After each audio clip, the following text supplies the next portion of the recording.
Welcome back to Disc and Balls Golf Channel, where today we are doing a drone fly-through of Corpus Christi Country Club in, of course, Corpus Christi, Texas. This is one of my two home courses, and I think this is the nicer of the two. The other one being North Shore Country Club, which I hope to have a fly-through of soon. But Corpus sports nicer greens, a tighter layout as far as fairway width and proximity to other holes, where some fairways, line up with other holes on other courses. Corpus doesn't really have that, so if you dramatically miss the fairway, you're generally going to be punished. And in some ways, it's better to miss big than small in that regard. The yardages on the bottom are based on the green or the tee colors from the tee box. So you'll have gold, blue, and red. And so with that said, let's go. Hole 1 is probably the toughest hole on the course. It's 435 yards from the tips, 411 from the standard tees. The hole has been made easier recently by this stump here on the left. That was a large eucalyptus that used to block the entire left side access. Now you can hit a big, corner cutting shot if you can get, about, 280, 300 carry. But the best play is generally to get it to the 200 mark, hit it out to 200. That opens up this fairway, because otherwise these trees will get in your way. Opens up this fairway to a shot to the green. You can also get a little wild with a shaped shot. A right to left shot will track down the fairway a little bit longer, again giving you a closer approach for your second. Off the tee, it's much better to miss right than left. Left is almost always jail. There are very few lines out of there. Right will sometimes give you an opportunity to cut one back toward the green. The green here slopes back to front and a little bit right to left. And getting a par here is outstanding. It's a magnificent way to start your day. Hole 2 is a fairly short par 5. Sometimes downwind it's a 3-iron, or not 3-iron, but 3 wood followed by a 9-iron for me. But downwind you can blow the drive through the fairway, which makes your second shot much tougher from the right side trees. Again, the left side trees here will fuck you in the mouth. It is generally not recommended to be in there. Usually it's a punch out, hopefully past the corner. But once past the corner, the green is accessible even if it's a 200-yard shot. Once around the corner, it's pretty straight to the green. There are bunkers framing it left and right along the front and sides, running to about 2/3 of the way through the green. Green itself is fairly small, slightly sloped upwards in the front of the green and sloping toward the back right once you get, again, past about that 2/3 point. The back right corner will feed everything to the fringe. Hole 3 is a fairly short par 4, 358 from the tips, 339 from the standard tees, a much shorter 298 from the forward tees.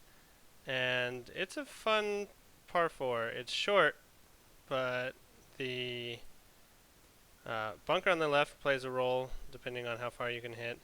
The fairway is shaped slightly to the left, not a dog leg, but enough that you can put a straight shot into this right rough, which then brings those trees into play, and it is tough to stop the ball when you hit it low, out of the rough, under the trees. Bunkers frame the front right and left sides, and the green is two-tiered with the back tier rolling down to the front. Makes for some awkward putts if you get too aggressive and miss the proper tier. Hole 4 is a par 3. It has two different tee box options for the gold tees, the other one being from the right side of the number 3 green. Adds a little length, especially into the prevailing headwind. But the standard tees are from, they're all in a row. It's generally a 150-yard shot at most. 2 to 3 clubs of wind sometimes, depending on the season. The green is again two-tiered, bunkers in 3 corners, front right, middle left, and back right. All of those come into play depending on the pin positions. There is a ridge toward the front of this screen that filters down to the right. The other side filters down to the left, and then there's the top tier that is mostly pretty flat. Hole number 5 is our second par 5 of the front 9. It is also fairly short overall at 479 yards from the tips, but it again plays into that prevailing headwind, especially off the tee, and a little bit crossing in for the approach shot. The right side is mostly jail and requires a punch out. Left side does give you options sometimes depending on the tree and where you land. The hole does dogleg a little bit right. It's easy to lay up to about the 100-yard mark even if you are in the trees. A good drive will put you within sometimes iron range to the green. The green is protected by bunkers on 3 sides and again is 2-tiered with the front right funneling forward and right, the front left forwarding down to the left, and both of those can be awkward putts if you're on the wrong side of the green or on the wrong tier. Again, putting down that slope and hoping to get the right, read. Hole number 6 is a par 4 and a bit of a beast. You first have to select the right club off the tee because it does dogleg pretty dramatically. From the blue tees, it's possible to cut the corner and give yourself about a 100-yard shot in, especially downwind. Against the wind, it can be 1 or 2 clubs up just to get to about the 200 mark, which is a safe layup zone. The drone's going over now. Downwind, you have to select the right club because the water and creek on the right side comes into play, and it is tragic to just bomb one through the fairway into that. I know by experience. The green is protected on the left and right, pretty narrow. It doesn't look so narrow from the fairway, but this drone fly through definitely challenging. This is a good par to get. Hole number 7 is a fairly short par 4. Usually it's pretty reasonable to have a less than 100-yard shot in because of the prevailing tailwind from the tee box. It's about 329 from the blues, which is sometimes gettable for a long bomber. The fairway is actually protected at about the 125-yard mark by bunkers on each side. But if you hit it down either side and it stays out of the bunker, both sides will funnel to the middle of the fairway. The green is protected. That's usually not an issue because you're usually hitting a wedge in, and if you hit the bunkers from wedge distance, you have only yourself to blame. Generally speaking, this is going to be a birdie on a good day. Next up is hole 8, which in my personal opinion is the most beautiful par 3 on the course. It has palm trees framing the back of the green. It has water on your right side that doesn't come into play usually. Water in front of the green that does come into play. It's usually a downwind shot, but when the winds are out of the north, it adds a club or two to the distance. Bunkers protect the right and front of the green for the short shots or wrong club selections. And the green is 2-tiered almost all the way across. The top tier makes it incredibly difficult to make your putt if you're on the, if the pin is on the bottom tier. If you do find yourself on the wrong tier, sometimes your best hope is just hit the flag stick and hope it falls. For whatever reason, hole 9 is one of my trouble holes. It really shouldn't be, and it's only from the gold tees because of the way the hole shapes. I tend to end up going through the fairway left, and that is the worst possible play, I think. The right side is a little more open, opens up a greater variety of shots to get toward the green. Left side is almost always jail, and it requires a punch out or just the lowest, hookiest, runniest shot you could possibly, get your club on. The green is protected on 2 sides. Again, a tier leads down to the front of the green. The back of the green is all fairly flat, fairly forward sloped. Slopes back to front. So you will get some break, but generally speaking, if you're on the right tier, or even if the front pin position on the other tier, gives you a reasonable chance at putting it close without blasting off the front of the green.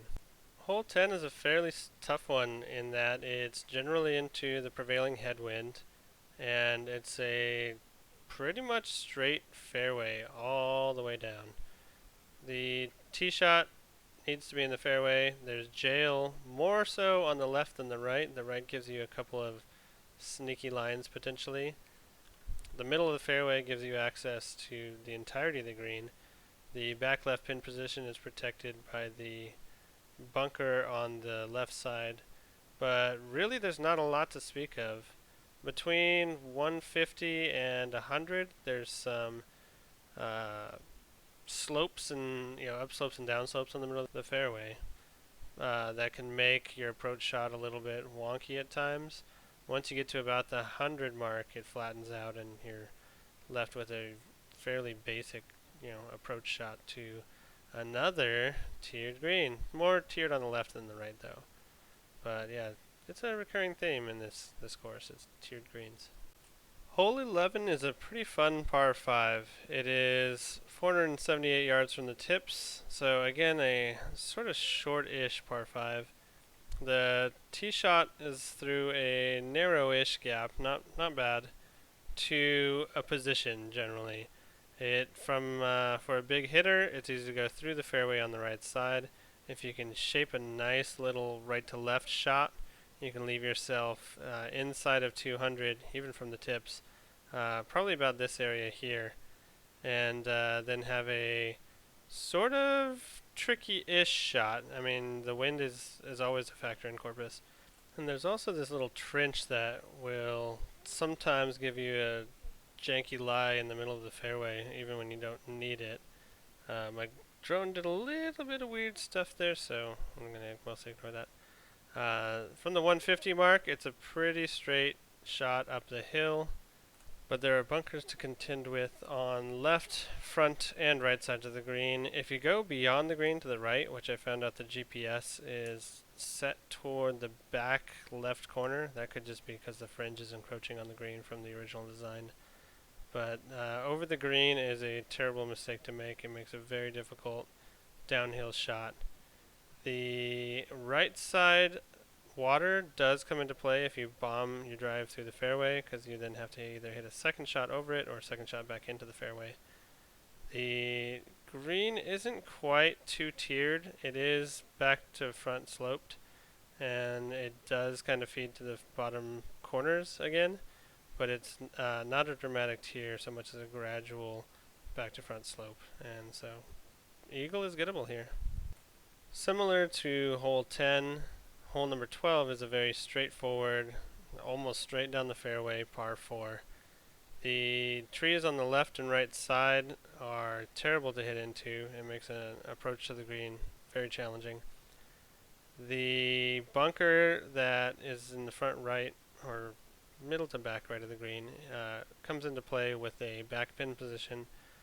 And the left side here, the left side rough funnels, if you just barely catch the rough, funnels back into the green. Other than that, keep it in the fairway, hit the green, and you're mostly good. There is a sort of grass bunker to the back left behind the green.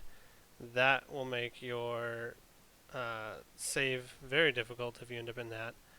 But the green is super puttable, nothing too insane. Hole 13 is another fairly short par 4, but a big dog leg left. It is possible to cut this corner over the palm trees to the left, and that is a really fun shot to hit if you have the distance. The dog leg makes it pretty easy. You can hit it to about 150 yards and still be okay with the dog leg. I was keeping the drone higher right now because it was losing signal in the trees. I was running around on foot. Lesson learned, take a cart. This bunker on the left side here will mess with you if you try and cut the corner. It's possible to end up in there, and it makes a weird approach over the trees on the left side to the green, especially if it's tucked on the left side. Green is pretty narrow as far as depth. Bunker does come into play. Shots just on the back fringe aren't bad, but if you put it anywhere on the green in regulation, you're going to have a fairly reasonable birdie opportunity. Hole 14 is a middling distance par 3. Because of the way the wind works, you're normally going to be hitting the same iron on hole 14 and on 17 for whatever reason, just distance-wise it works out that way. The hole itself is super straightforward. It's a par 3. Hit a mid iron or long iron for the shorter players. Into the middle of the green, there is a tier. Again, back to front tier, right side slopes to the right, and bunkers framing both sides. The par 5s on the back 9 are probably my favorites of the course. Number 15 is 545 yards from the tips, 531. Not a dramatic difference there. The tee shot's a pretty straight one. It's wide open, nothing too crazy. You can use various trees as your frame of reference. The bunker on the left sometimes comes into play from the fairway. Definitely avoid that because it just sucks over there. The stuff on the right is pretty high, usually St. Augustine grass, so your ball typically doesn't get too far through that. If you can put one just left of this tree here, down the fairway, that is outstanding. There is a downslope there that will get the ball toward the green. This hole is generally downwind, so sometimes driver 3-wood, sometimes driver hybrid, depending on how far you crush it, like 3 hybrid. But a lot of times it's going to be a 3-shot hole. It is difficult to get it all the way there, even for a longer bomber. The green is protected on 3 sides. There are 2 tiers with, again, the split front green. Right side funneling right, left side funneling left. And it is a steep tier. It's pretty easy to lose the ball down the slope if you let it get away from you. Hole 16 is a risk-reward shot where most of the time you're going to be laying up. It's a short par 4. Again, about 300-ish yards or so. But there is, it's typically, a mid-iron, sometimes even a long iron, depending on the wind. But a mid-iron to the middle somewhere. Generally, it's best to try and get it to about the 100-yard marker. That provides, I think, the closest shot before reaching a downslope that can lead to awkward footing for your next your approach shot. The green is 3-tiered back to front, and again, hitting the correct tier is pretty important. If you end up on a lower tier, it's alright, makes for a tough putt, but a high tier is brutal. You can bomb it for the green, but it brings this water into play. Bunkers are almost always in play with a pull, a short shot, or a push right for the right-handed player. And overall, a great risk reward. Either bomb it down there and hopefully leave yourself an eagle chance, or play it safe and give yourself a great birdie chance with 2 good shots. Hole 17 is a scenic par 3, water flanking the right side, and like with some of the other holes here, it's about 200 from the tips and around 150, 160 from the blues. The water shouldn't come into play. I've seen it come into play many times, but it shouldn't. The bunkers on the right and left are very much in play due to the wind.